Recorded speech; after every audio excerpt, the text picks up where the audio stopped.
இதயத்தை நொறுங்க வைத்து நாட்டையே உலுக்கி இருக்கிறது.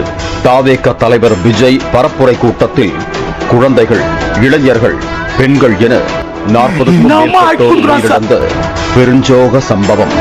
இந்த சம்பவம் நடக்கின்ற போது என்னென்னவெல்லாம் நடந்தது, எதையெல்லாம் மறைத்தார்கள், இந்த இரண்டு கோணமும் மிக முக்கியமாக இந்த வழக்கில் விசாரிக்கப்பட வேண்டும். உண்மை குற்றவாளிகள் தண்டிக்கப்பட வேண்டும். இந்த இரண்டு, நான் சொல்லுகின்ற இரண்டு கோணங்களில் இந்த வழக்கை விசாரித்தால் நிச்சயமாக தமிழ்நாட்டினுடைய முதலமைச்சர் இந்த வழக்கினுடைய முதல் எதிரி, முதல் குற்றவாளி என்பதை குற்றப்பத்திரிகையில் சேர்ப்பதற்கு எல்லா பூர்வாங்கமான ஆதாரங்களும் இருப்பதாக ஒருவரால் உறுதி செய்ய இயலும். அதாவது சம்பவங்களினுடைய கோர்வை எங்க கொண்டு போய் விடுதுன்னு உங்களுடைய பார்வைக்கே வர்றேன். இந்த நேரத்தில் ஒரு போலீஸ்காரர் கூட இல்லாமல் போனதுக்கு என்ன காரணம்? மின்சாரம் இல்லாமல் போனதுக்கு என்ன காரணம்? யார் பின்னணி?